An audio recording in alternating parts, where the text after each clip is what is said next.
Abra sua Bíblia, por gentileza, no Evangelho de Mateus, no capítulo 4, e nós vamos ler o versículo 4. Mateus, capítulo 4, versículo 4. Eu vou ler na Nova Almeida atualizada, e esse versículo vai ser tanto nosso ponto de partida, nosso início, nossa alavancagem, como também vai determinar o nosso trilho aqui nessa noite. O texto diz assim: Jesus, porém, respondeu: está escrito, o ser humano não viverá só de pão, mas de toda a palavra que procede da boca de Deus. Eu gostaria que você repetisse essa parte onde Jesus cita uma porção das Escrituras do Velho Testamento. Especificamente, nós estamos falando a respeito de Deuteronômio 8:3.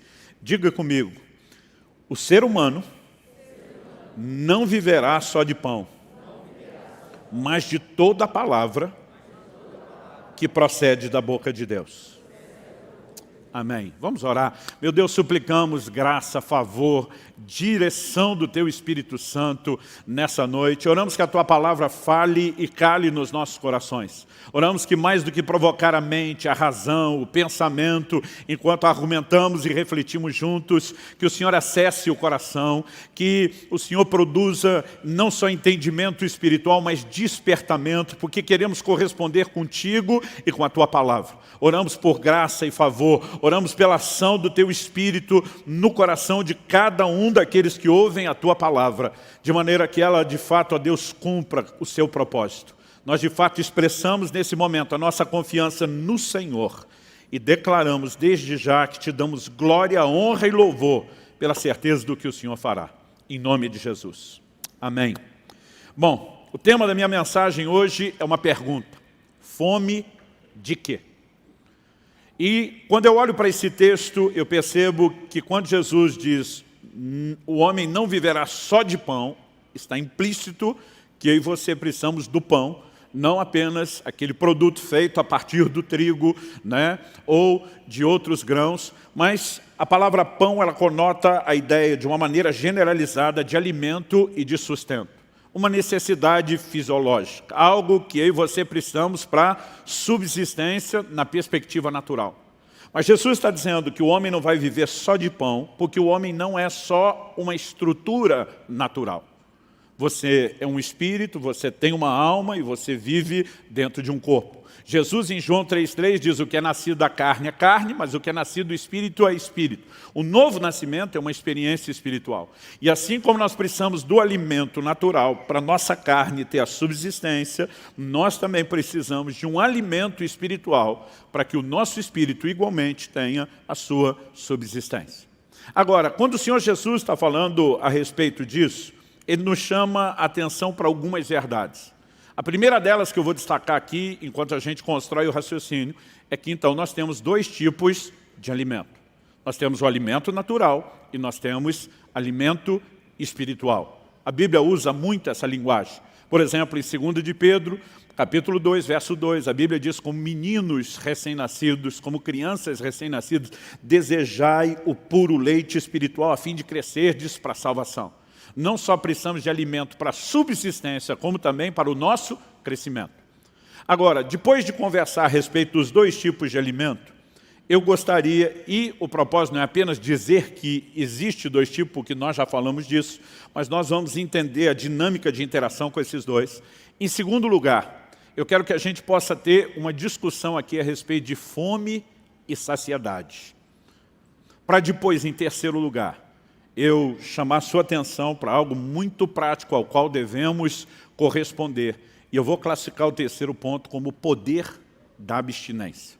Então vamos construir uma coisa de cada vez. Ainda introduzindo o assunto, a fome é um dos mais básicos instintos humanos. Já repeti, né, isso nos outros domingos. E é importante que eu e você entendamos que quando Jesus teve fome, porque nós lemos só o capítulo 4, quando Jesus está respondendo a Satanás que o tentou. Mas se você quiser entender o contexto, o capítulo 4 de Mateus começa no versículo 1 dizendo: a seguir Jesus foi levado pelo Espírito ao deserto para ser tentado pelo diabo. Em primeiro lugar, Deus o levou. Em segundo lugar, o propósito era ser tentado. Verso 2 diz assim: e depois de jejuar 40 dias e 40 noites, teve fome. Jesus não foi levado pelo Espírito ao deserto para jejuar. Foi levado pelo Espírito ao deserto para ser tentado pelo diabo. E porque teria o confronto, jejuou. Essa lógica é muito importante. Não é que ele foi levado para jejuar e porque estava jejuando teve o confronto. Depois de definir a ordem, o verso 2 diz que depois do jejum de 40 dias e 40 noites, teve fome. E aqui me permita repetir, se você esteve domingo passado, o que eu já falei o domingo anterior, enquanto conversávamos aqui a respeito de jejum. Quando a Bíblia diz que Jesus teve fome, isso não é aquela coisa que você sente quando atrasa ou pula uma refeição, que tem muito mais a ver com o hábito e o horário de se alimentar, uma sensação de estômago vazio, né? Isso não é o que você sente quando pulou a refeição e atrasou muito, e a glicose que você consumiu da primeira refeição do carboidrato já se foi, né? E agora você tem aquela transição, aquele momento meio estranho, que no aspecto fisiológico o organismo foi buscar energia no glicogênio armazenado no fígado. Né? Não foi isso que Jesus sentiu, não foi vontade de comer. O que Jesus sentiu é o processo do fim de um jejum longo como esse, que é a fome literal. Né? É a fome quando, depois de uns 3 dias em jejum na média, tem gente que é antes, tem gente que é mais, seu organismo entra em cetose. O que é a cetose? Não está entrando energia, que vem principalmente de carboidrato. Ele vira uma chave e ele começa a buscar energia das reservas de gordura que nós temos no corpo. Então, quando você pega mesmo um corredor desses, né, de maratona, esse camarada que é dedicado no esporte, num nível que a maioria de nós não tem noção o que é, ele tem um pequeno, mas tem um percentual de gordura no corpo. Todos precisamos da gordura e ela serve, em alguns de nós, temos um estoque bem maior, somos bem mais prevenidos. Ela serve também, não só para a funcionalidade do corpo, mas como um estoque. Se você já ouviu falar da dieta cetogênica, a ideia é provocar o mesmo efeito que acontece no jejum. Então, foi buscar reserva de gordura. Eu fiz 40 dias de jejum na água em 2018. No final dos 40, não tive fome. Porque diferente de Jesus, que andava a pé para todo lugar, tinha, né, uma dieta bem mais saudável do que a minha, né, eu tinha mais reserva do que ele. A sensação podia ir mais longe e não fiz, porque simplesmente o prazo que Deus pediu era aquele e eu decidi obedecer. Mas quando a Bíblia diz que ele teve fome, é a fome real. Essa eu nunca senti na vida. Eu não sei se alguém aqui chegou a esse ponto. É quando o processo de inanição começa.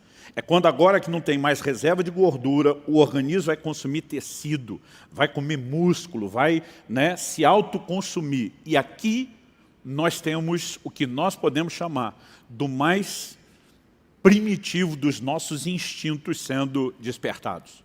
Então, se quando você tem vontade de comer algo que já pode servir de tentação, tenta imaginar alguém que chegou nesse nível. Isso aqui é o nível do desespero. É nesse momento que Satanás tenta Jesus, dizendo, transforma as pedras em pão. A Bíblia fala de pessoas que chegaram a esse extremo, em períodos de fome, de crise, de escassez de alimento, onde quando os filhos morreram, os pais chegaram a comer a carne do corpo dos filhos.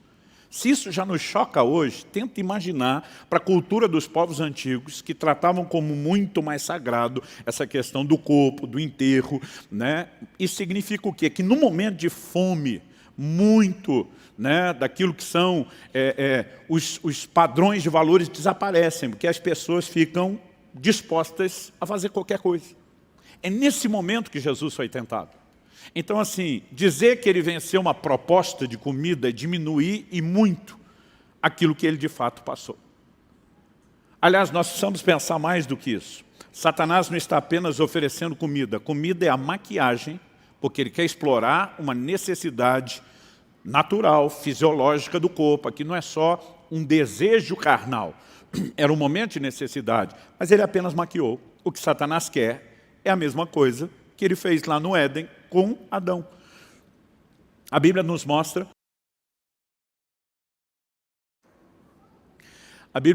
que na ocasião em que Adão e Eva são tentados, existe um fruto. O fruto acaba sendo a desculpa para provocar um anseio maior, mas ele sabe qual os botões apertar. Com Jesus, a questão não era comer ou não comer. Ele já tinha completado o seu jejum. E daí se ele comesse? Satanás não ofereceu comida. Satanás provocou ele a usar algo que ele decidiu que enquanto estivesse na terra não usaria. Do que estamos falando? Filipenses 2 diz, subsistindo na forma de Deus, Cristo não teve o ser igual a Deus, algo ao qual deveria se prender, mas se esvaziou e assumiu a forma humana. O mistério da encarnação precisa ser entendido na perspectiva de que isso lhe dava a autoridade de ser o nosso Redentor. Cristo nasceu como homem, viveu como homem, tudo que ele fez na terra, ele fez como homem e não com Deus. Os seus milagres foram operados pelo poder do Espírito Santo. Nós precisamos compreender isso. Jesus não usou atributos divinos como a onipresença, não usou onisciência, não usou onipotência. E nesse momento Satanás está tentando ele, dizendo, se você é o Filho de Deus, pega aquilo do qual se abriu mão, o seu poder de Deus, e decida você mesmo transformar as pedras em pão. Ou seja, a proposta é muito mais do que oferecer comida. Oferecer comida é apenas um momento a ser explorado. O que ele quer é levar Jesus na contramão do propósito divino. Satanás não está dizendo para Jesus, transforma a pedra em pão porque eu estou interessado com o seu bem-estar e na sua saúde. É lógico que existe um golpe por trás disso, mascarado, mas existe. E quando Cristo se posiciona e diz, nem só de pão viverá o homem, mas de toda a palavra que sai da boca de Deus. Depois nós vamos mexer no contexto de Deuteronômio, onde isso foi falado. Jesus não está só dizendo, olha, mais importante do que dar pão para o meu corpo natural é que eu como a palavra de Deus para o meu espírito. Se embora a palavra de Deus, quando eu e você lemos, meditamos, estudamos, é considerada alimento, nós precisamos entender que o conceito de alimento aqui é maior do que apenas uma leitura bíblica. Daqui a pouco eu vou explicar melhor isso. Agora, nós precisamos também ter em mente o que está acontecendo aqui. A palavra de Deus se refere a Jesus, em 1 Coríntios capítulo 15, a palavra de Deus se refere a Jesus como sendo o último Adão. Em um momento específico, Paulo chama de o segundo Adão. Em Romanos, no capítulo 5, quando Paulo fala de Adão, ele diz que esse prefigurava o que havia de vir. Qual a relação entre eles para Jesus ser simbolizado na pessoa de Adão?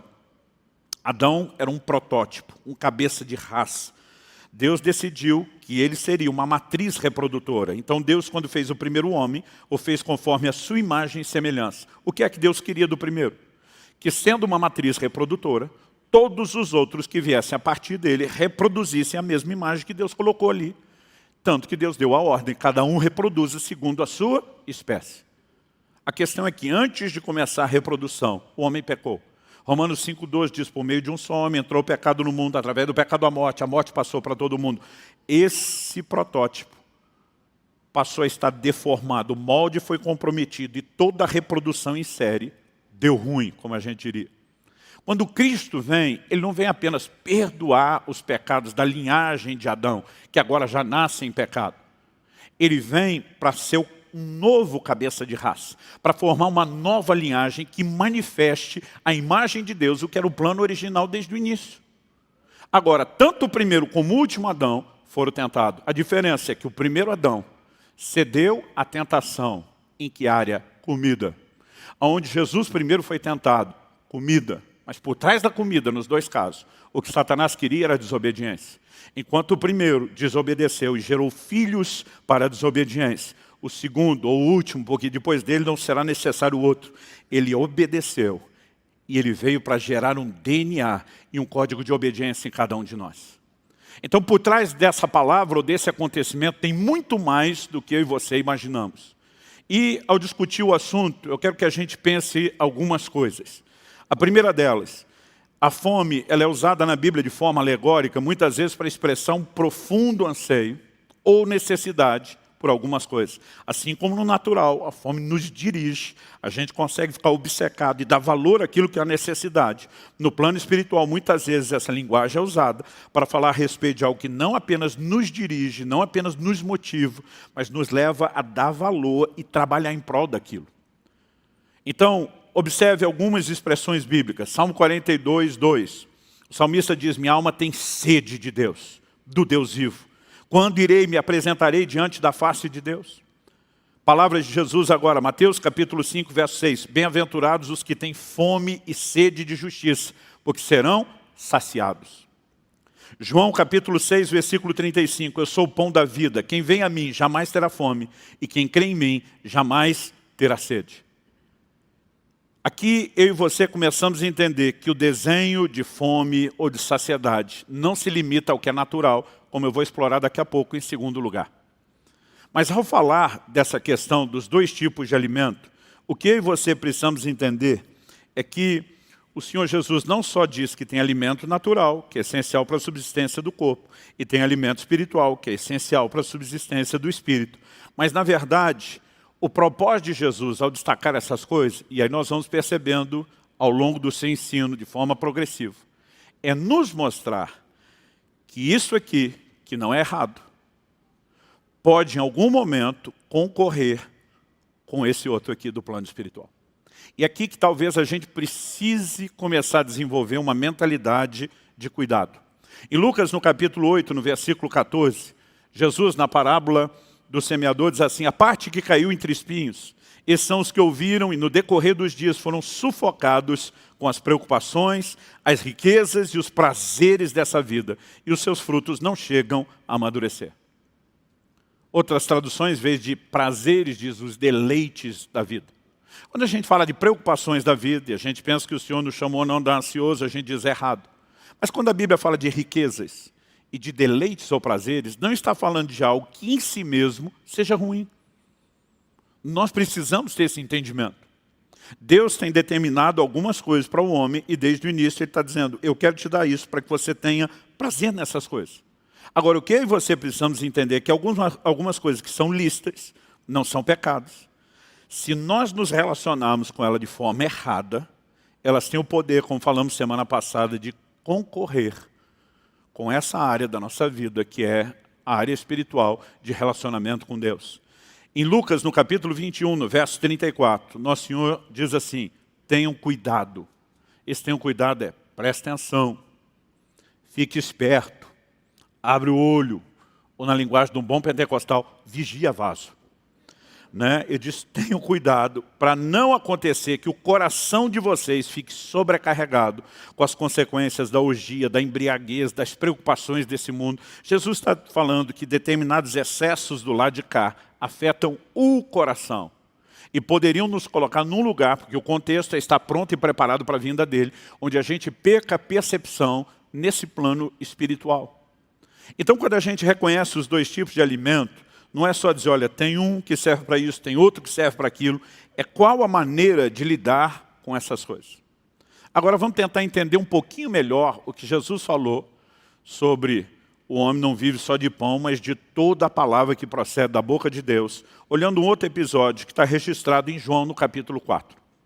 Quando Jesus chega em Samaria, a Bíblia diz: cansado da viagem, ele para, para recompor suas forças. E o versículo 8 de João 4 diz que os discípulos vão até Samaria para comprar alimento. Enquanto Jesus está ali descansando e aguardando a chegada da comida, que é uma necessidade tão real, fisiológica, quanto a de descanso, acontece o diálogo que nós temos registrado na Bíblia entre Jesus e a mulher samaritana junto ao poço de Jacó. E Jesus está lá sendo usado por Deus, liberando palavras sobrenatural de revelação, ministrando a mulher. Mas os versos 31 a 34 dizem assim: enquanto isso, os discípulos que já tinham voltado da cidade pediam a Jesus, dizendo: mestre, coma. Mas ele lhes disse: tenho para comer uma comida que vocês não conhecem. Então os discípulos começaram a dizer entre si: será que alguém lhe trouxe algo para comer? E Jesus lhes declarou: a minha comida consiste em fazer a vontade daquele que me enviou e realizar a sua obra. Vamos pegar o contexto. Eles estão olhando para a mulher a quem Jesus está ministrando como se isso fosse uma distração do que é mais importante, comer. Jesus está dizendo: não, vocês estão errados. Distração nesse momento é a comida natural. Fazer a vontade de Deus, que me moveu a ministrar essa mulher, vem antes. Quando Jesus diz: nem só de pão viverá o homem, mas de toda a palavra que sai da boca de Deus, não é apenas você ler Bíblia e alimentar. É você obedecer à vontade que Deus sinaliza por meio da sua palavra. Então nós precisamos entender esse desenho. E Jesus está dizendo: nesse momento, não é só o tempo comendo, mas o nível do foco que vocês dão, ele diz, vai perturbar vocês. Jesus diz: levante os olhos de vocês. Veja os campos brancos para a colheita. O que é que ele está dizendo? Em outras palavras, contextualizando, usando uma linguagem contemporânea, ele está dizendo: para de olhar para o próprio umbigo. O Senhor diz, vocês estão tão focados em vocês e nessas necessidades naturais que vocês não conseguem enxergar a necessidade dos outros. Então nós percebemos algumas verdades aqui. Primeiro, deixa eu destacar. Isso não faz do alimento em si algo errado. Em 1 Coríntios, capítulo 6, se não me engano, verso 13, Paulo diz, Deus fez o estômago para os alimentos e os alimentos para o estômago. Quando Deus criou o homem, ele disse, vocês podem comer de todas as árvores, menos dessa. Depois do dilúvio, Deus ordena que os homens comam também carne. Quando estamos falando de alimentação, nós precisamos entender que não é só algo legítimo. Nós podemos pensar além desse nível. Em Deuteronômio, no capítulo 8, no versículo 10, guarde esse endereço, Deuteronômio 8, porque eu vou mexer muito em Deuteronômio 8 aqui.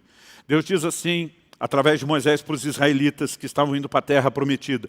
Ele diz, vocês comerão, ficarão satisfeitos e louvarão o Senhor seu Deus pela boa terra que lhes deu. Deus está dizendo, vocês vão entrar num lugar de fartura. E a hora que vocês comerem e se fartarem, vocês vão dar glória a Deus.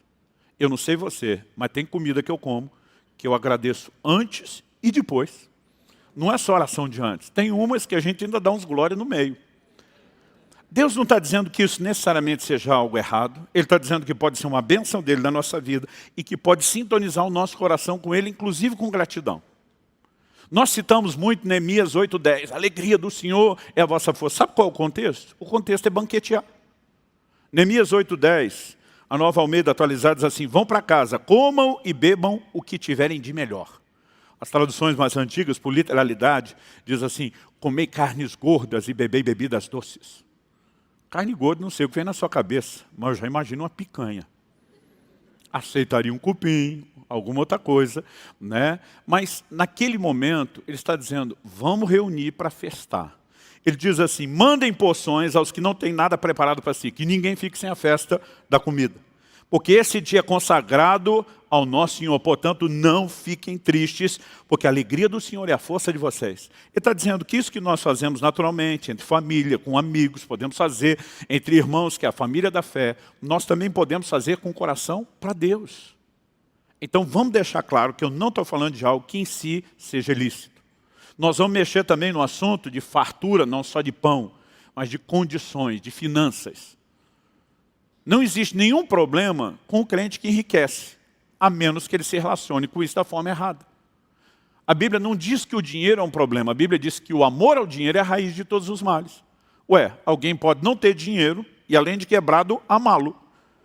Ele, além de falido, tem um problema sério que é a raiz de todos os males. Alguém pode ter dinheiro e não amá-lo. O Salmo 62:10 diz, se as vossas riquezas aumentam, não ponhais nelas o coração. Ela por si não é algo ruim, mas pode haver uma maneira errada de relacionar com aquilo que pode ser lícito. Então, dito isso, o que é que eu e você precisamos entender?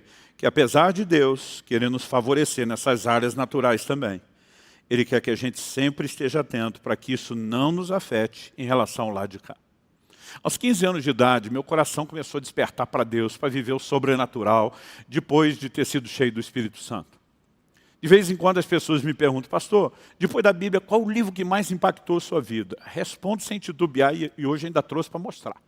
O Vinho Novo é Melhor, de Robert Tom. Uma publicação da editora Vida, é a biografia desse sul-africano, Robert Tom. Na época, eu lembro que alguém falou, olha, você está com sede do sobrenatural, você tem que ler esse livro, vai pilhar você. Até hoje, o descritivo da contracapa é o mesmo.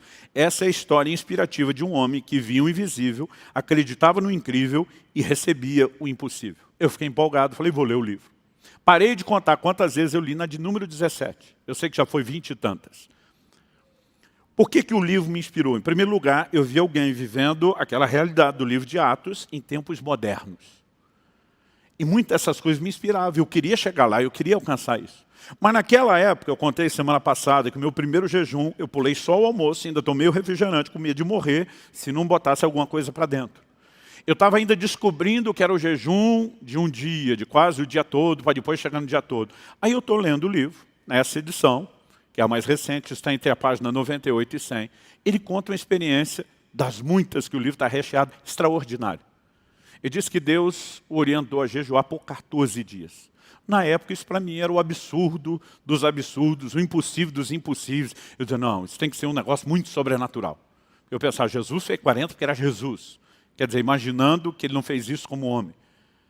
E ele diz que quando chega o 12º dia, está perto já do final, ele começa a sentir não só a fome muito grande, mas ele descreve isso como cãibras, né, abdominais, estomacais, e ele começa a sofrer com aquilo de uma maneira que diz, não consigo ir até o fim.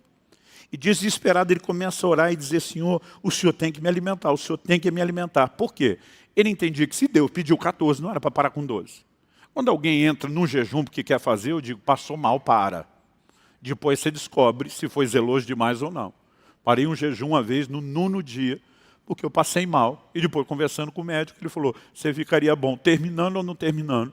O que aconteceu com você foi isso, né? A situação era essa, eu falei, tarde demais. Mas eu sempre aconselho o zelo. Mas ele está dizendo, se o Senhor pediu, eu vou até o fim. E ele está lhe orando, o Senhor tem que me alimentar, tem. E na repente ele abre o olho, tem um anjo em pé na frente dele, segurando uma bandeja toda trabalhada, cheia de fruto. Ele pensou que era alucinação, coisa da fome. Continua orando, mas ele abre o olho, toda hora o anjo continua lá. De repente ele presta atenção no anjo e no que ele está segurando a bandeja de fruto. E sem uma comunicação verbal ele entende. Ele está orando para Deus alimentá-lo. Apareceu um ser celestial com um alimento. Ele simplesmente encosta a cabeça para trás na cadeira, abre a boca, o anjo vem e despeja a bandeja. Ele diz, eu não tinha que morder, eu não tinha que mastigar. Aquilo entrou. Sumiram as câimbras, sumiu a fome. Ele falou, eu fui fortalecido e não apenas isso. Fui cheio do Espírito Santo. Ele descreve aquela cena, termina com ele rolando no chão de tanto rir, vivendo um gozo no Espírito indescritível. Eu falei para Deus, na hora que eu li, falei, comer é legal e dá uma alegria, mas essa parada aqui é doida. Eu falei para Deus, eu quero isso.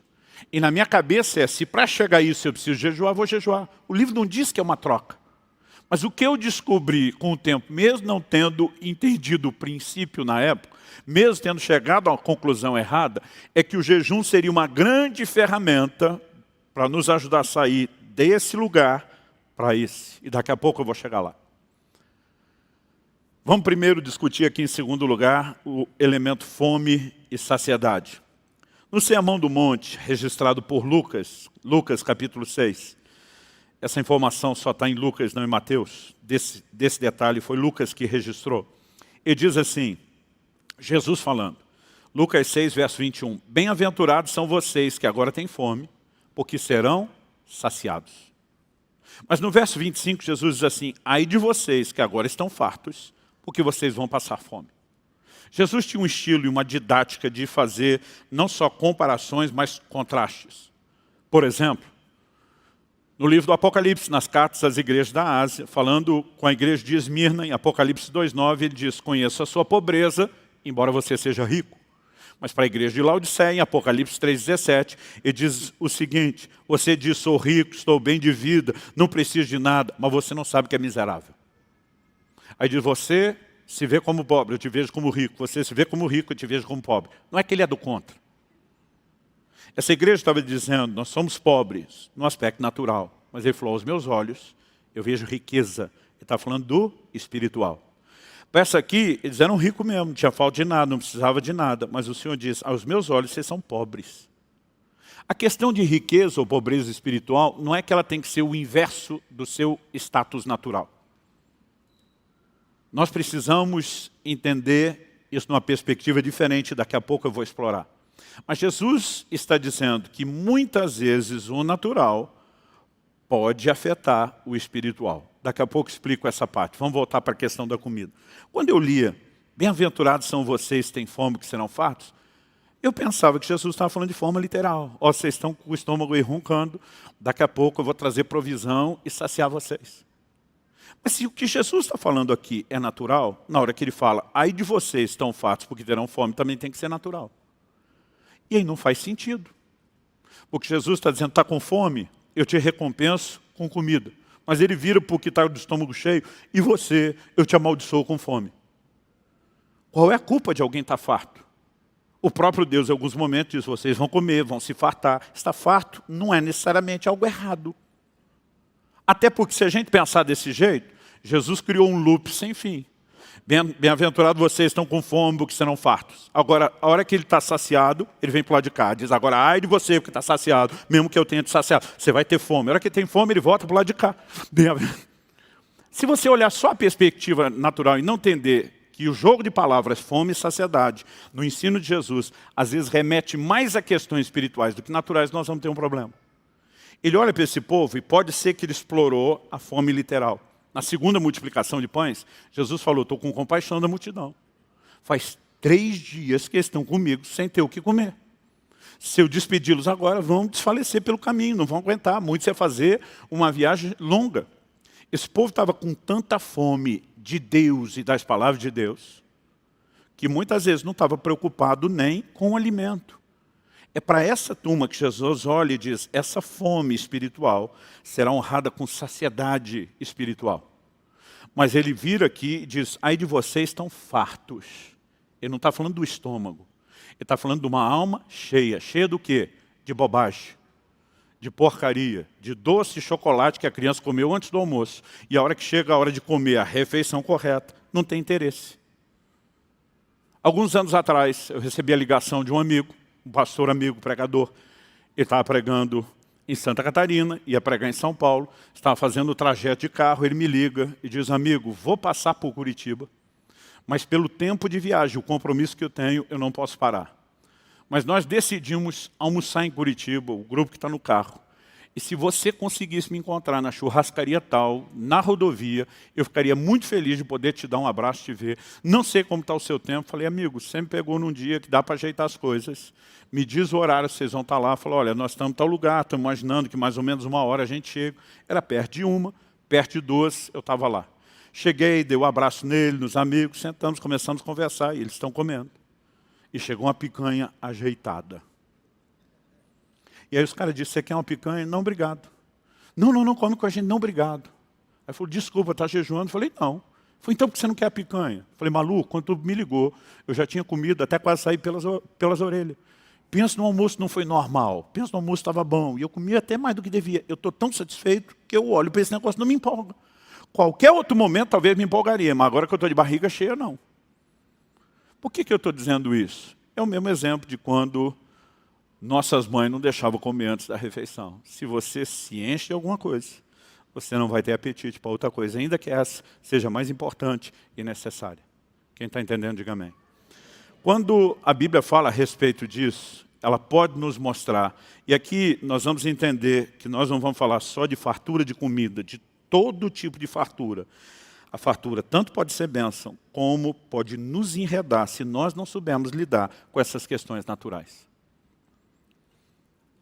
Quando Jesus diz para uma igreja, olha, você é pobre, mas é rica, e a outra diz, você é rica, mas é pobre, ele não está dizendo que vai sempre nos considerar pelo status invertido.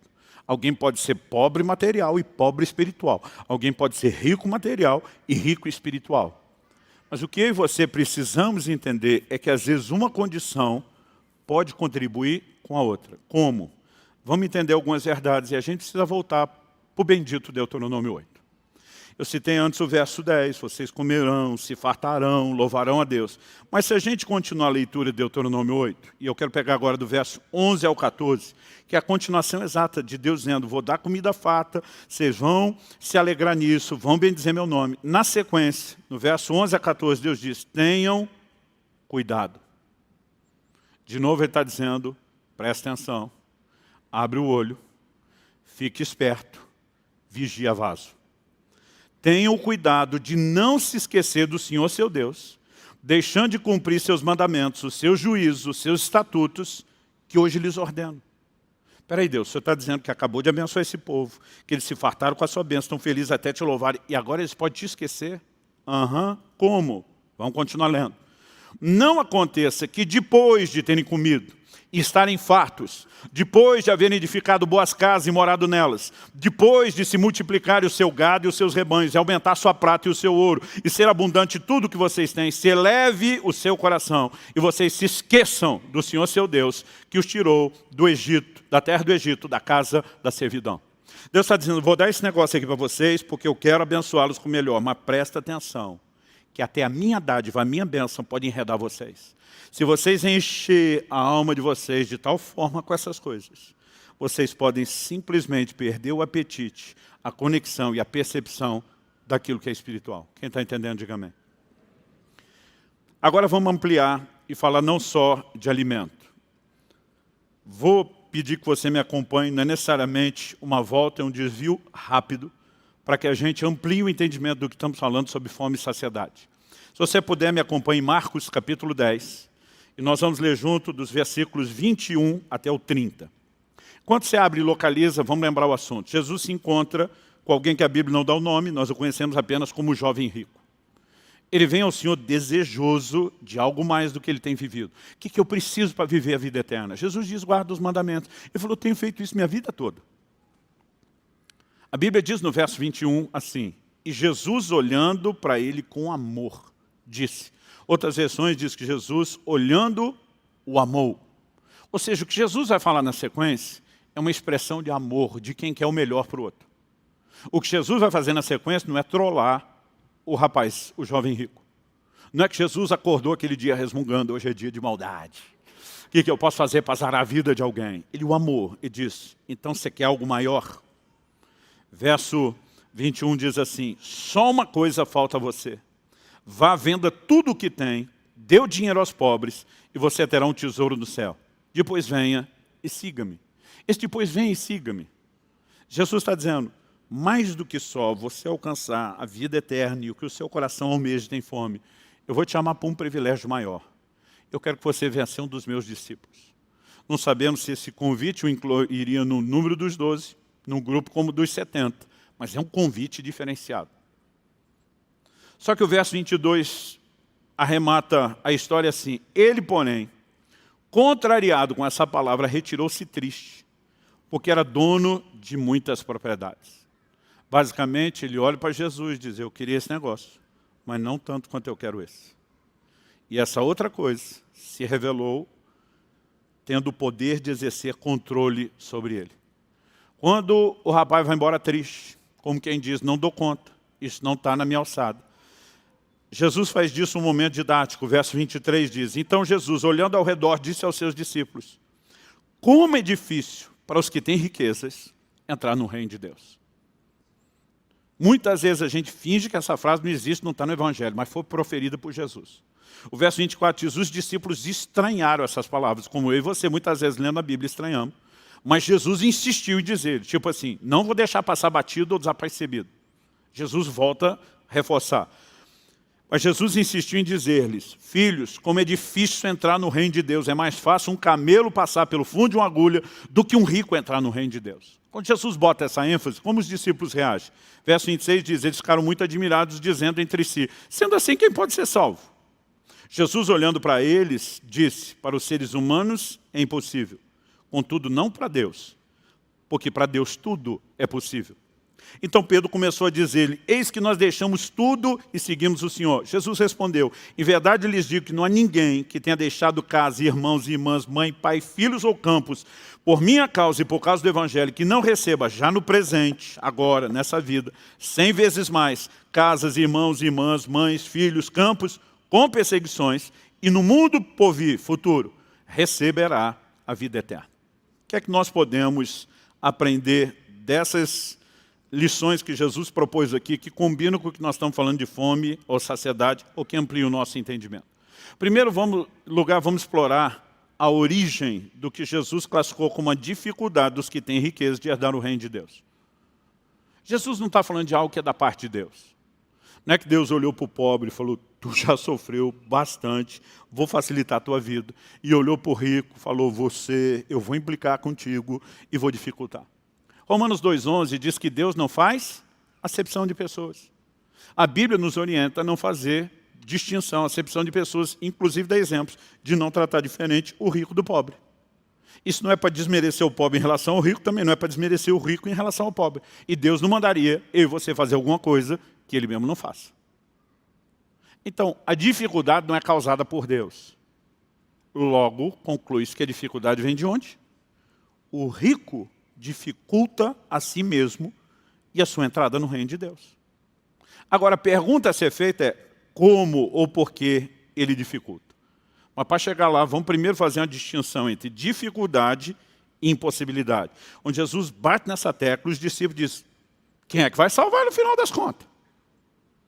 Jesus diz, isso é humanamente possível, mas para Deus tudo é possível. Jesus está dizendo que o rico tem diante de si não é uma impossibilidade, senão nenhum rico seria salvo. Jesus falou que nós temos é dificuldade. Agora, a dificuldade é humana, a possibilidade vem de quem? De Deus. Jesus está dizendo que para Deus tudo é possível. Se esse rico se posicionar, Deus possibilita ele para que ele vença a sua dificuldade. Então, dificuldade do homem, possibilidade de Deus. Dito isso, vamos continuar. Qual outra lição? Por que, então, muitos ricos têm dificuldade? Porque eles satisfazem sua alma com as riquezas e já não há apetite para aquilo que é espiritual. Foi por isso que o jovem rico diz, não dou conta. Ele diz, eu sinto falta de alguma coisa, mas isso aqui me preenche mais do que o Senhor está me oferecendo. Aí você vai entender em Lucas 12, quando Jesus fala a respeito de um rico insensato, e naquela alegoria que ele propõe, esse cara diz, vou destruir meus celeiros, vou fazer outros maiores. Olha o que Lucas 12, 19 diz. Jesus fala assim, é o rico falando, Jesus cita, então direi a minha alma. Com o que ele está falando? Consigo mesmo, mas especificamente com a sua alma. Então direi a minha alma, você tem depósito muitos bens para muitos anos, descansa, coma, beba e aproveite a vida. Eu vou dizer para a minha alma, aproveita, desfruta que essas coisas te enchem. Nós precisamos entender que muito dessa abundância no natural, seja fartura de comida, de bens, de conforto, podem gerar um nível de satisfação que, ao mesmo tempo, nos impeçam de reconhecer a verdadeira fome, o verdadeiro anseio que deveria nos levar para o lugar certo. Quando a gente considera isso, o que é que nós precisamos focar? Não só o problema, não é só falar do veneno, mas qual o antídoto, qual o remédio? Na hora que os discípulos entendem, eles replicam, nós largamos mão de tudo para te seguir. Abandonamos tudo. Não titubeamos com esse camarada fez. E aí que Jesus diz, em verdade, versos 29 e 30, ele diz, em verdade lhes digo que não há ninguém que tenha deixado, vou resumir aquela lista com tudo, e diz que não receba já no presente, depois ele diz no mundo por vir, ou seja, temos bênção e recompensa agora, teremos bênção e recompensa depois, e diz que não receba no tempo presente 100 vezes mais casas, irmãos e irmãs, mães, filhos, com perseguições, tem gente orando pelos 100 vezes mais, mas não está pedindo a parte da perseguição, e diz, e no mundo por vir receberá a vida eterna. Jesus não está dizendo que se você abrir mão das coisas aqui, é um passe livre garantido para a vida eterna. Isso seria salvação por mérito e obras, contradiz a espinha dorsal da revelação bíblica da nossa soterologia, a doutrina da salvação. Jesus não está dizendo que abrir mão do que é natural garante a entrada. Ele está dizendo abrir mão do que é natural. Abre os seus olhos para que você valorize o que é espiritual. E por isso, focado em perseguir aquele de lá, o espiritual e não natural, você sim vai conseguir trilhar em direção à vida eterna. Quem está entendendo, diga amém. Agora, se eu e você compreendemos esse desenho, aí nós precisamos entender essa renúncia que os discípulos fizeram e impuseram sobre si mesmos. Isso me leva ao meu terceiro e último tópico da mensagem, que é o poder da abstinência. Eu quero continuar em Deuteronômio 8. Eu citei Deuteronômio 8:10, vocês comerão, se votarão, louvarão seu Deus. Depois de 11 a 14, todo cuidado para que essas coisas não nos desconectem. Mas isso tudo é parte de um contexto que começa lá no início do capítulo. E se você puder, abra a Bíblia e me acompanhe em Deuteronômio capítulo 8, versículos 2 e 3. Aqui nós temos uma chave importante. Neles, Jesus diz assim, lembrem-se de todo o caminho pelo qual o Senhor, seu Deus, os guiou no deserto durante esses 40 anos. É Deus no comando, é Deus guiando. Agora ele diz, para humilhar vocês, para pôr vocês à prova, para saber o que estava no coração de vocês, se guardariam ou não os seus mandamentos. Agora ele repete a questão da humilhação e diz, ele humilhou vocês. Você pode repetir isso comigo? Diga, humilhou. Moisés continua falando da parte do Senhor e diz, ele os deixou passar fome. Você pode repetir isso comigo? Diga, passar fome. Mas ele diz também assim, ele os sustentou com um maná que vocês não conheciam e nem o pai de vocês conheciam. Aí ele adiciona aqui um indicativo de propósito. Para quê? vocês compreendessem que o ser humano não viverá só de pão, mas de tudo o que procede da boca do Senhor. Esse é o texto que Jesus citou lá. Não dá para a gente falar de Mateus 4 sem mexer em Deuteronômio 8. Agora, vamos entender aqui. Moisés está dizendo, Deus, o mesmo Deus está guiando vocês, está interessado no melhor de vocês, que vai levar vocês para uma terra que mana leite e mel. Antes de introduzi-los na fartura, primeiro Ele provou o coração de vocês na humilhação e na fome. Eu falei no primeiro domingo do mês que Deus não nos prova para saber quem somos, Ele sabe tudo. Deus nos prova para que a gente saiba quem a gente é. E deixa eu te dizer, a provação tem o poder de trazer à tona o que realmente está dentro de nós. Agora, antes de explorar esse assunto, que eu volto daqui a pouco, Jesus está dizendo que todo esse propósito de humilhação, de fome, de certas privações, era para gerar uma compreensão do valor do que está do lado de cá. Para que vocês compreendessem que o homem não vive só dessas coisas. De vez em quando ele está dizendo, Deus tem que te ajudar a dar um perdido numa dessas áreas, para que você consiga entender esse outro aspecto do lado de cá, que é o espiritual. Então, o maná, muitas vezes, quando ele diz, o homem não vive só de pão, mas do que procede da boca de Deus, ele está falando do maná. Jesus interpreta o maná como uma figura da palavra de Deus, do pão espiritual, mas alguns discutem se proceder da boca de Deus é que o maná saía mesmo, literalmente, da boca de Deus, ou se é porque Deus deu uma palavra de criação. De qualquer forma, no Novo Testamento, toda a sua aplicação está relacionada com a palavra de Deus. Mas qual o paralelo que nós podemos tomar dessa afirmação para nós hoje? Considerando que Paulo diz aos Coríntios que tudo quanto foi escrito, diz aos Romanos, tudo quanto foi escrito, para nosso ensino foi escrito. Que ele diz aos Coríntios que essas coisas que aconteciam em Israel foram escritas para nossa advertência, para nosso exemplo. O que é que nós podemos tomar aqui como paralelo? Quando eu falo do poder da abstinência, nós precisamos entender que existem determinados prazeres que são lícitos. Não estamos falando de pecado e coisa ilícita. Isso aqui nem deveria ser cogitado. Agora, quando falamos de coisas lícitas, tem coisas que Deus deu, que não é pecado. Por exemplo, no livro de Eclesiastes, Deus fala para o homem, goza a vida com a mulher que você ama. Deus, desde o início, quando Deus abençoou o homem com a esposa, Ele está dizendo, quero que você curta o negócio. Em 1 Coríntios, no capítulo 7, Paulo escreve, dando uma instrução aos casados. Primeiro ele diz, cada homem tem a sua própria esposa, cada esposa tem o seu próprio marido, porque qualquer relação sexual fora do casamento, a Bíblia classifica como imoralidade. Isso tem levado alguns ao longo do tempo a dizer o sexo é ruim, é sujo, é nojento, é pecaminoso. Não, se feito fora do padrão de Deus, dentro do casamento, é uma bênção de Deus. É uma dádiva e é para deleite. Porque a Bíblia determina uma frequência que não é só para reprodução, como alguns tentam insinuar. Então Deus está dizendo, eu quero que vocês tenham um deleite legítimo. Paulo diz, o marido não tem domínio sobre o seu corpo e sim a esposa, vice-versa. Qual é a ideia? Ele chega no versículo 5 e dizer, não vos priveis um ao outro. Ele está dizendo, um não tem direito de boicotar o outro. A festa tem que rolar com intensidade na vida do crente. E tem que ter avivamento nessa área também. Acredite ou não, isso é bíblico. Mas quando ele diz, não vos priveis um ao outro, ele diz, a não ser. Aí não é atitude de boicote.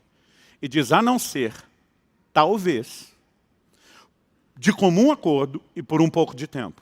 Então ele está dizendo, isso aqui não é regra, mas é exceção. A exceção cabe onde? Os dois entraram num acordo. Não é estilo de vida, não é permanente, é um período. E para quê? Ele diz, a fim de vos dedicardes à oração. Pastor, o senhor está dizendo que o casal, que tem o avivamento normal do dia a dia, não pode orar? Não. Eles vão orar e vão ter resposta. Mas aqui Paulo está falando de um nível mais profundo, uma dedicação. Entrar no lugar mais profundo. Ele diz, algumas vezes, viver os deleites do plano espiritual requer a gente dar um tempo nos deleites lícitos.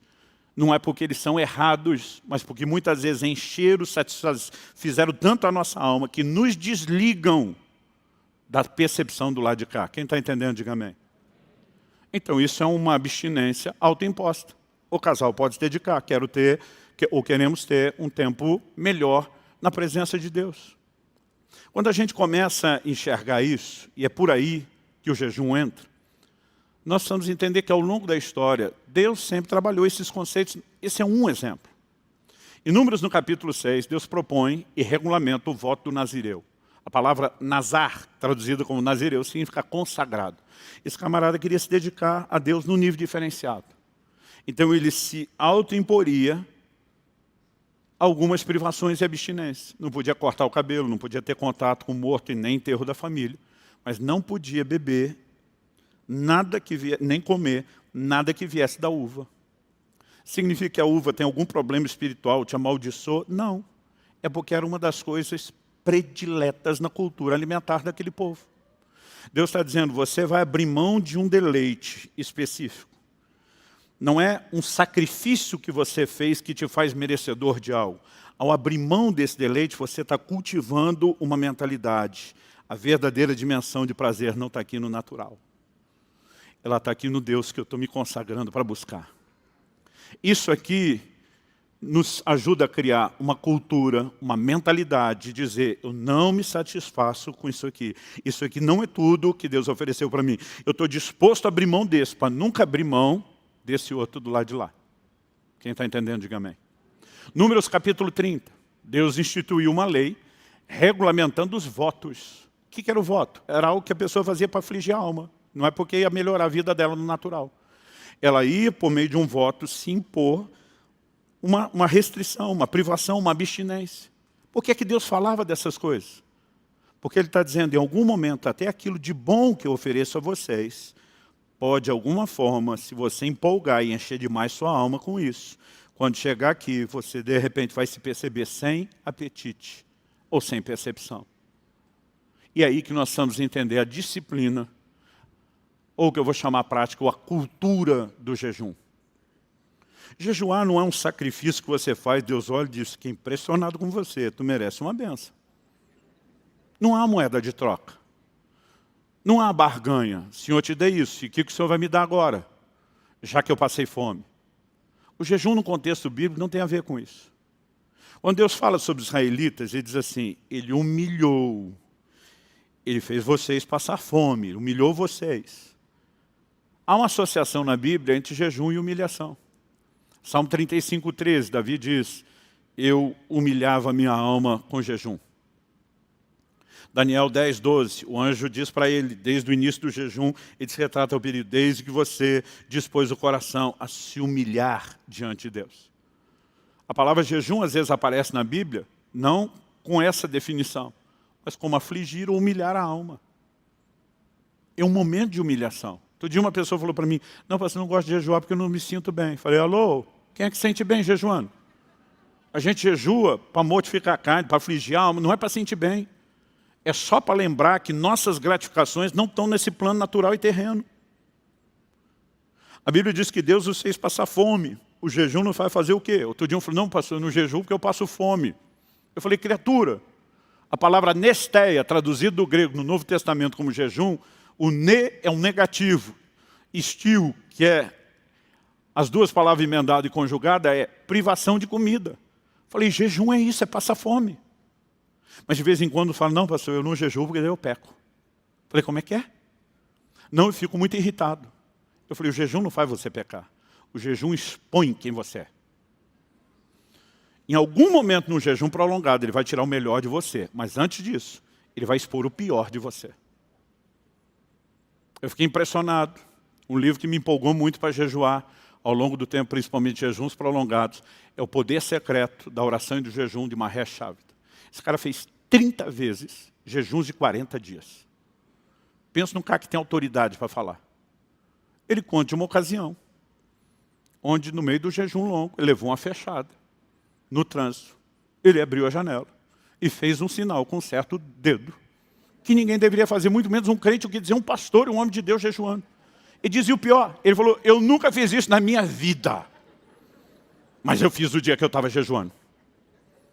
Que o jejum tem a capacidade de expor e denunciar aquilo que está dentro de você. Gente, eu não quero parecer, quando a gente conta aqui que fez jejum longo, que o pastor sempre funcionou. Outro dia um falou, não, pastor, eu fico frustrado, porque muitas vezes não aguento jejum. Eu falei, eu te dou uma lista maior do que a sua, dos que eu não aguentei. O jejum revela o que te controla.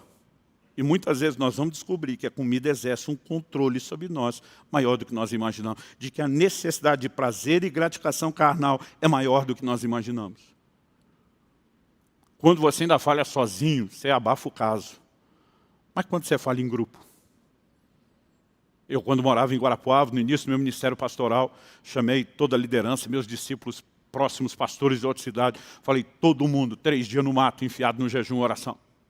E a gente tinha uma mania besta naquela época, de moleque maturo, de ficar provocando o outro, principalmente no segundo dia do jejum. Que quem não passou o processo de desintoxicação antes sofre. Aí naquela hora a gente começava, imagina agora um frango assado. Meu Deus! Aí o outro dizia, imagina uma pizza de frango catupiry, meu Deus! Aí o outro imagina, e a gente está naquela brincadeira besta, porque nós estamos no meio do mato. Não tem uma geladeira para um cair, não tinha nada. A gente estava literalmente, né, numa fazenda, numa casa assim, vazia, e naquele momento nós estamos, vamos brincar à vontade, ninguém vai ter problema. Até que um fala assim, imagina agora um x-salada do Lagoa Lanches. Nem existe mais, mas na época era o top. Quando o cara falou isso, ninguém falou, meu Deus, foi um silêncio. Quando eu vi aquele silêncio, falei, entrou. Essa pegou todo mundo. Aí deu uns minutos, todo mundo quieto. Aí um levanta e fala assim, olha, se alguém quiser buscar, está aqui a chave da minha caminhonete. Tinha chovido, a gente não conseguia nem sair com os carros porque atolava. Mas era o único que estava de caminhonete. Falou que está aqui a chave da minha caminhonete, 4x4. E eu dou o dinheiro, banco de todo mundo. Eu levantei e dei um sermão em todo mundo. Falei, vocês são um bando de carnal. Nós viemos aqui jejuar, buscar Deus. Já não basta brincar com comida. Agora, vocês, em vez de defender o jejum, ouve o cara falar isso, fica tudo quieto. Todo mundo baixando a cabeça, envergonhado. Aí, depois que eu dei a bronca todo mundo, eu parei e falei, mas tu tá falando sério? Aí ele não sabia se era uma pegadinha. Falou, tô. Falei, me dá a caminhonete, o dinheiro, quem busca sou eu. Nem eu aguentei, irmãos. A hora que eu vi que tinha uma saída, que o negócio estava fácil, caiu a casa no segundo dia. Todo dia alguém falou, pastor, vocês foram embora? Eu falei, não, o jejum é no terceiro dia. Foi um jejum de 2, um jejum de 1. Mas não foi de 3. Eu posso te contar um monte. Mas a questão é que nós precisamos aprender a crescer. E que Deus, às vezes, permite que essas coisas venham à tona para a gente ver o que é que nos controla. E quando você entende que o jejum tem o poder de humilhar, de passar fome, e com isso trazer à tona, ele, na verdade, não é necessariamente algo ruim. Pode ser ruim no início, mas ele pode nos conduzir a algo bom. Qual era a lição final? Compreender que o homem não vive só de pão, mas de toda a palavra que sai da boca de Deus. Você imagina se eu e você fossem desesperados pelo alimento espiritual, como nós somos controlados pelo natural? Você consegue imaginar o nível de cristianismo que eu e você viríamos? É por isso que eu estou perguntando hoje, fome de quê? Só que a razão pela qual muitas vezes nós não conseguimos ter essa fome que deveria do lado de cá, é porque a gente encheu a alma de um monte de porcaria. Agora preste atenção, não estou falando que as pessoas têm tendência aos extremos. Então tem aqueles que pregam o evangelho, onde tudo é tão espiritualizado que você não pode ter nenhum prazer. Tem aqueles que pregam o evangelho, onde Deus só quer abençoar, te dá isso aqui, parece que o outro lado não é importante. A maturidade exige um certo equilíbrio. E nós precisamos entender como Deus lida conosco. Quando eu tinha 39 anos de idade, 10 anos atrás, um dia eu estava tendo uma conversa com a minha mulher, eu falei, meu amor, eu tenho um projeto até os 50 anos, que é importante que você saiba. O projeto é meu, não é da família, mas é importante que você saiba. Eu falei, até os 50 anos, vou me dar uma motona daquelas. Não é uma motinha, uma motona. Dessas custam, ajeitadas.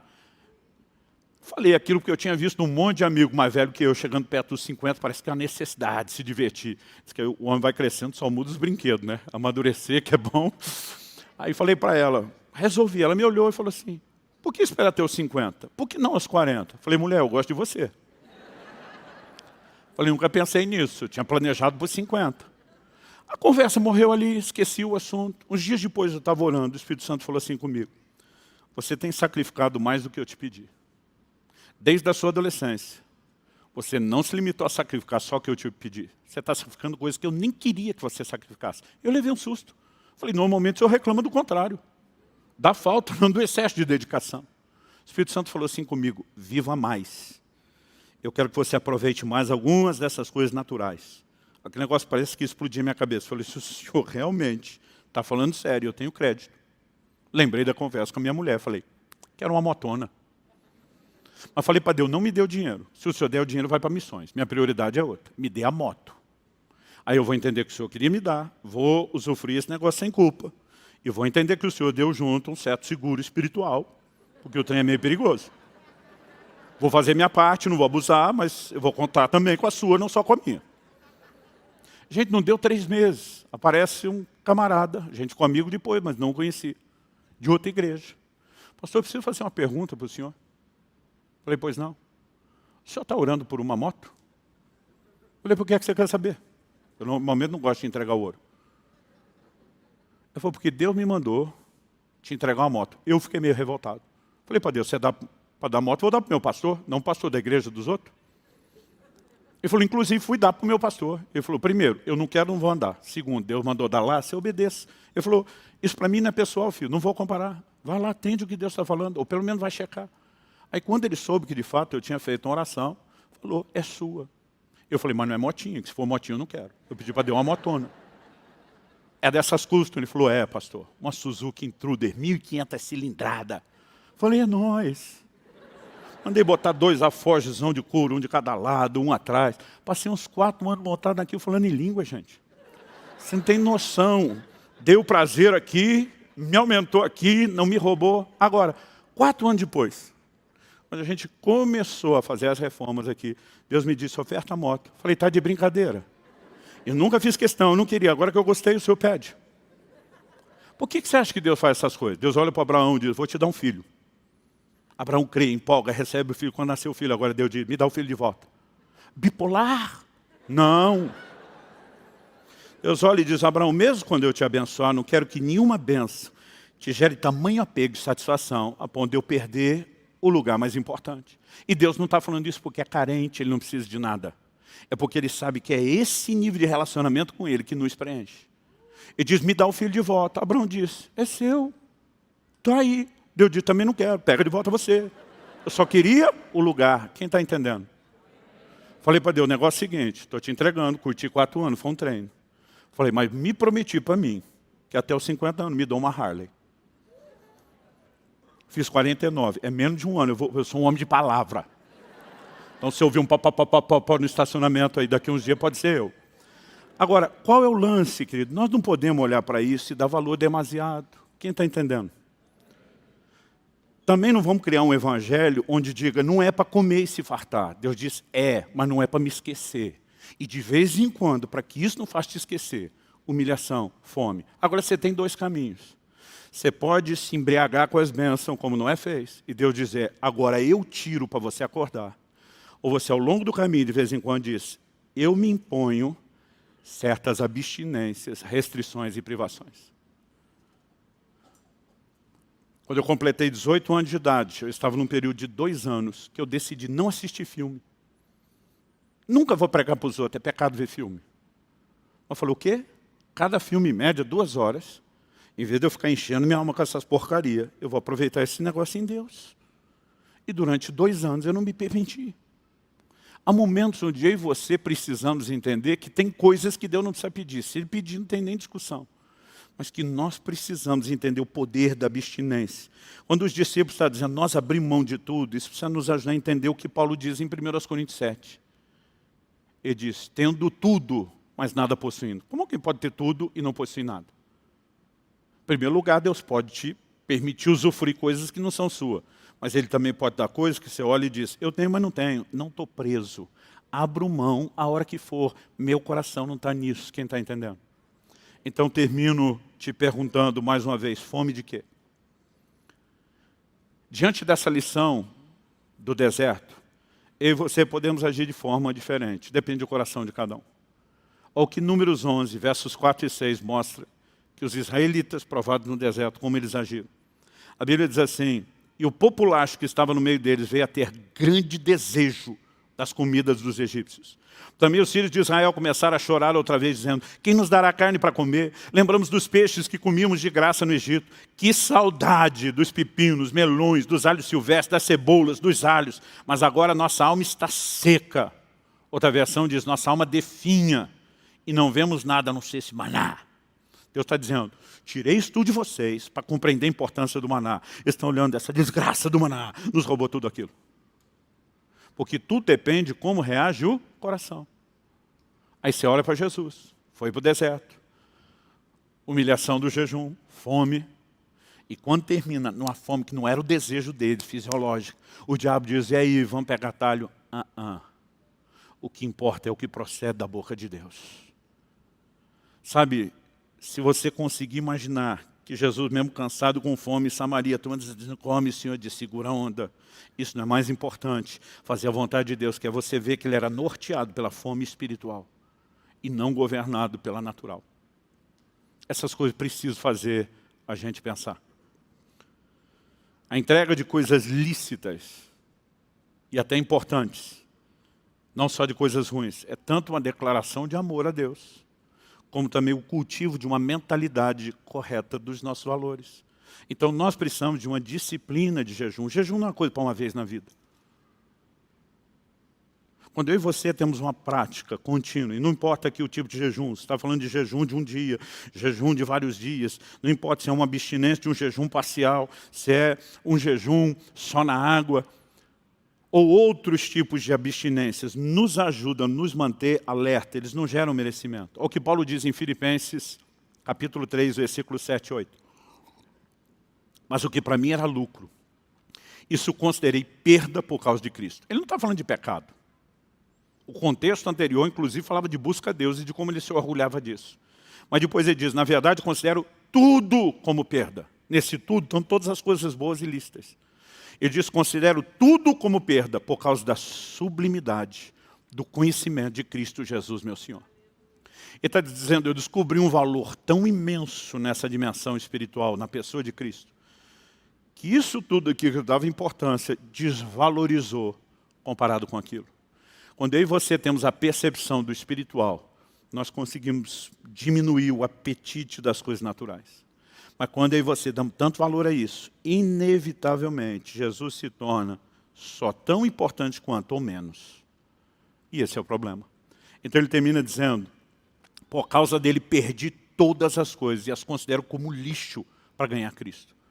A Bíblia não está dizendo que você só vai ter Cristo se não tiver nada disso. Mas a Bíblia está dizendo que se você não desprender disso, você vai complicar o seu relacionamento com Ele. Quem está entendendo, diga amém. Então vamos ficar em pé para parecer que está acabando.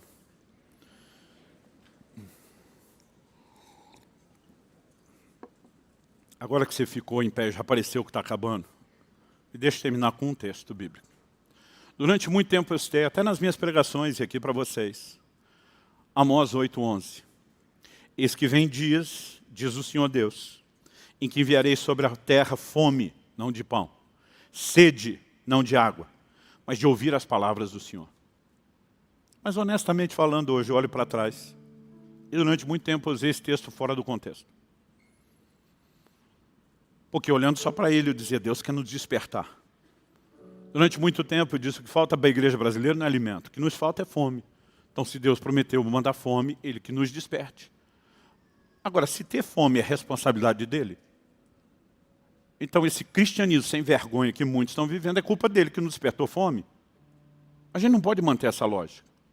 Se você olhar o versículo seguinte, o 12, Deus está dando uma palavra de juízo. Depois de dizer que Ele envia fome, não de pão, sede, não de água, mas de ouvir a palavra do Senhor, diz assim, andarão de mar a mar, de um extremo ao outro, do norte ao oriente, correrão por toda parte, procurando a palavra do Senhor, que agora gerou fome neles, mas não acharão. O que Deus está dizendo, eu vou julgar vocês. Vai ter fome, mas não vai ter saciedade. Como é que é, Deus? Volta os versículos 4 a 7 de Amós 8, que aí nos ajuda a entender o contexto, não só o depois, mas o antes. Deus fala para um povo que esculhambava no pecado, mas se dizia povo de Deus. E aí, se você entende esse raciocínio do lado de cá, Deus está dizendo, vocês entupiram a alma de vocês com tudo aquilo que é contrário aos meus valores. Nunca respeitaram a fome. Agora eu vou ligar um botão para perceber a fome que vocês nunca perceberam, mas só para dizer, agora não dou. Vocês foram longe demais e perderam todas as oportunidades. O juiz não era fome. O juiz era a incapacidade de alcançar a saciedade dessa fome. Isso nos leva a um outro lugar. Se essa turma, em vez de viver tanto tempo esculhambando no pecado, se empanturrando de porcaria, em vez da comida saudável, tivesse feito um posicionamento antes, não seriam julgados da forma como foram. Eu e você não precisamos que Deus envie fome, nós nascemos com fome dele. No nosso ser espiritual, o centro de gravidade é outro, a gente tem dito. Atrai e puxa para cima. Nós já falamos aqui que a carne concorre com aquilo e tenta nos amarrar num centro de gravidade que puxa para baixo. Eu e você só temos a responsabilidade de tirar o entulho dessas coisas que engodam, que enganam a nossa alma, o nosso coração, para que a gente desperte e floresça naturalmente com essa fome. Algumas décadas atrás, Leonard Ravenhill, autor de um clássico da literatura cristã moderna chamado Por que tarda o pleno avivamento, disse: o entretenimento tem se tornado o substituto diabólico da verdadeira alegria. Isso que décadas atrás, quando ele falou, nós não surfávamos na internet, que nem hoje, não tinha seriado para maratonar, e ele já assistia esse caos. Muitos de nós decidimos acreditar que os prazeres e a grande satisfação está aqui. Deixa eu te dizer uma coisa. O casamento foi uma das coisas mais extraordinárias na minha vida, mas hoje eu entendo que só foi extraordinário, porque eu e minha mulher decidimos viver nesse lugar para nos encher de Deus. Isso aqui, você pode se esforçar e nunca ter uma realização. E muitos, mesmo servindo a Deus, pode assistir um casamento desmoronar, porque talvez o outro não quis. Significa que sua vida tem que acabar por isso? Não. Alguns podem alcançar dinheiro e prosperidade, mas a vida é cíclica e daqui a pouco você descobre que não tem mais nada disso. Nossa realização vai depender disso? Não. A Bíblia diz que na presença do Senhor, a plenitude de alegria, que a sua destra delícias perpetuamente. Eu acredito que a maioria de nós nunca entendeu ou viveu isso de forma profunda. Há um lugar de deleite aqui, que os homens e mulheres de Deus chegaram aqui, olharam para o outro lado e dizer, estou me lixando para vocês. É um Paulo e Silas, açoitado, preso, com os pés pendurados no tronco, dando glória a Deus, orando e adorando a Deus. Aí você olha para os israelitas, quando qualquer uma dessas coisas bagunçava, murmurava contra Deus, virava as costas para ele. Algo precisa mudar. Eu me recuso a ser dos que pregam o evangelho, que Deus só dá deleite natural. Eu me recuso também a dizer que Deus nunca quer aquilo. Mas sem sombra de dúvida que quando contrastamos o espiritual com o natural, isso aqui é muito mais importante. Então eu te pergunto mais uma vez, fome de quê? O que é que norteia a sua vida? O que é que faz você ter aquele negócio de dizer, a maioria de nós trabalha pelo pão. Nós trabalhamos pela subsistência. Será que nós conseguimos com Jesus dizer, minha comida, aquilo que me move, pelo qual eu trabalho, dedico minha energia, boto meu foco, minha atenção, é a vontade de Deus? Responda isso para si mesmo ou para o Espírito Santo, que você não pode enganar, não precisa dizer para mim. Mas a pergunta a ser feita é, fome de quê? O que é que nos norteia? Mas eu não vim falar isso para só botar um peso em você e te fazer sentir mal. Eu vim trazer uma mensagem de Deus para despertar seu coração.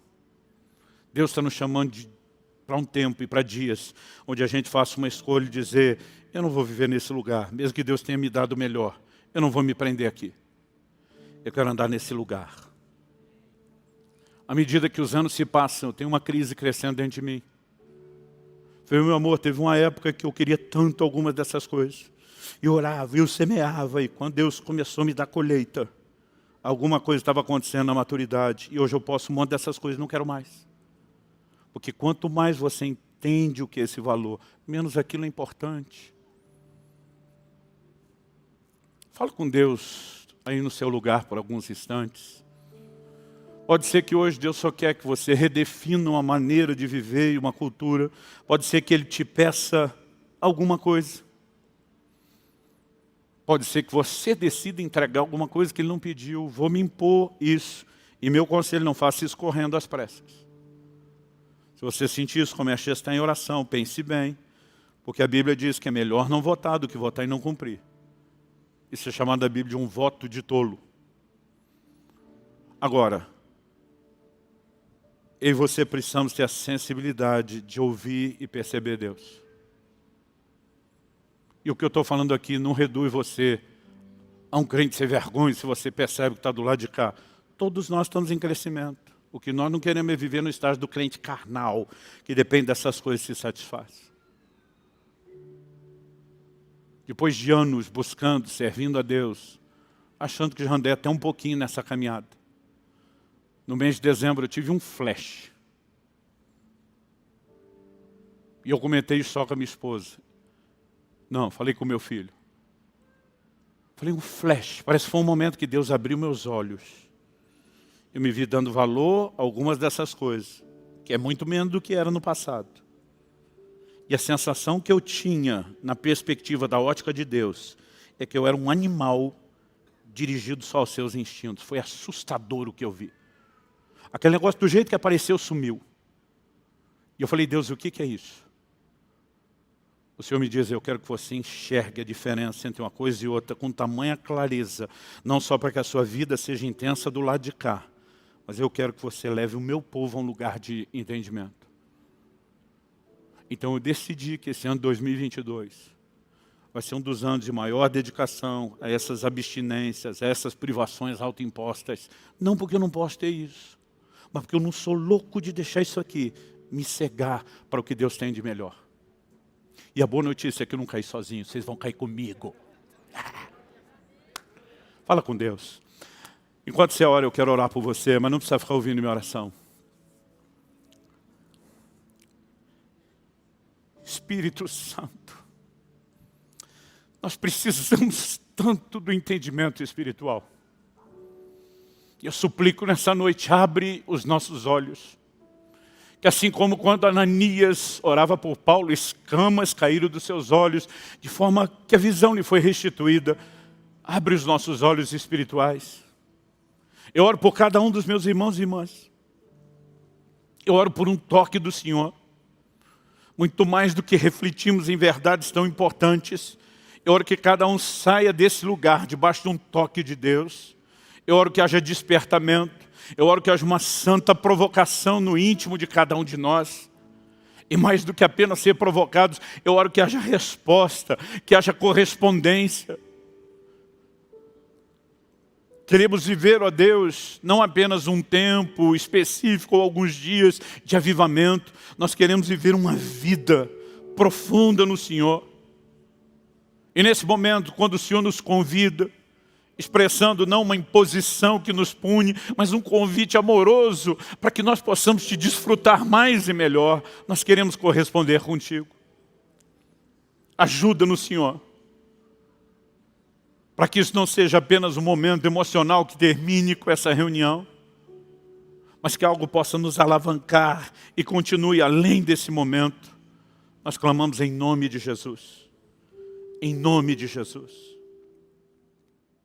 Em nome de Jesus.